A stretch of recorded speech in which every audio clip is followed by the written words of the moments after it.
Urdu Islamic T V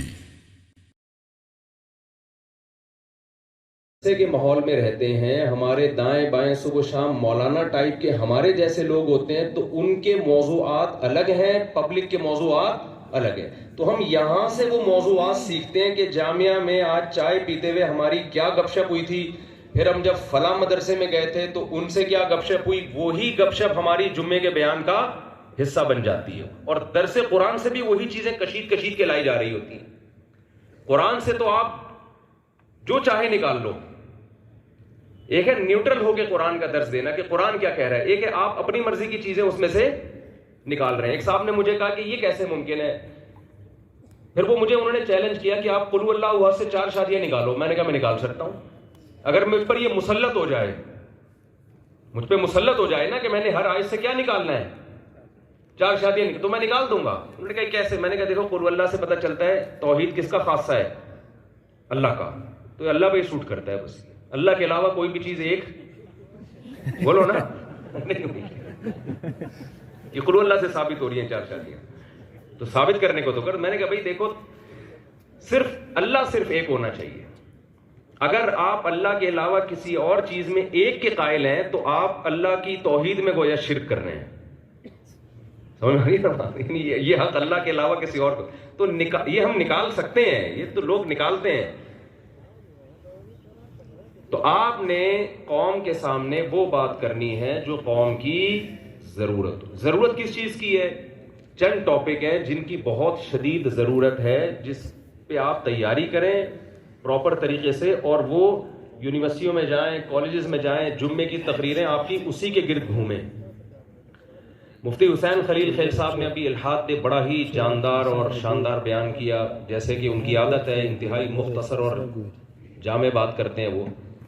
تو یاد رکھیں اس وقت جو سب سے بڑی ضرورت ہے نا ہماری سوسائٹی کی، وہ ہے الحاد. اس پر بات کی جائے. لوگ خدا کے وجود کے منکر ہوتے چلے جا رہے ہیں. ایک وکیل صاحب کچھ دن پہلے مجھ سے ملے، ایک بڑے تاجر بھی تھے ان کے ساتھ، کہتے ہیں اب تو ہماری مجلسوں میں عام طور پر یہ باتیں ہونا شروع ہو گئی ہیں، جو بڑے بڑے طبقے ہیں ان میں، کہ ہم مر جائیں تو ہمیں دفن کرنے کی بھی ضرورت نہیں ہے، جلا دینا، اس سے کچھ نہیں ہوتا، قبر پہ دفن کرو یا جلا دو. تو آپ کی الحاد پر بہترین طریقے سے تیاری ہونی چاہیے. دوسری چیز ہمیں جو پبلک کو بتانا ہے نا وہ یہ ہے کہ ہمیں اسلام کی ضرورت کیوں ہے. لوگ یہ سمجھتے ہیں کہ یہ اسلام جو ہے نا یہ مولانا لوگوں کا ایک نفسیاتی مسئلہ ہے، تاکہ لوگ مولانا لوگوں سے جڑے رہیں، چندے آتے رہیں، مولانا لوگ نماز جنازہ پڑھائیں، تاکہ مولانا لوگوں کی سوسائٹی میں ایک ویلیو ہو. تو آپ نے لوگوں کو یہ باور کرانا ہے تیاری کے ساتھ، پوری تحقیق کے ساتھ، کہ ہمیں اسلام کی ضرورت کیوں ہے. سمجھ میں آ رہی ہے بات؟ اگر اسلام نہیں ہوگا تو کیا کیا ہمیں نقصانات ہوں گے. اور اس میں بنیادی بات یہی ہے کہ وحی کے نور کے بغیر عقل کیا ہے؟ گمراہی ہے. جن قوموں کے پاس وحی نہیں ہے نا، عقل بہت ہے، تو انہوں نے کیسے تباہ ہوئے ہیں. ابھی میں یورپ کا سفر کر کے آیا ہوں نا، تو میں نے وہاں کی پازیٹیو چیزیں بھی دیکھی، نیگیٹو بھی. جو الٹا سوچتے ہیں نا وہ کیا کرتے ہیں کہ یار یہ مذہب کے بغیر انہوں نے اتنی ترقی کر لی تو مذہب ہمارے لیے ضروری نہیں ہے. جو سیدھا سوچتے ہیں وہ کیا کہتے ہیں، اتنی ترقی کے باوجود مذہب نہ ہونے کی وجہ سے تباہ ہو رہے ہیں. اتنی ترقی کے باوجود تباہ کیوں ہو رہے ہیں؟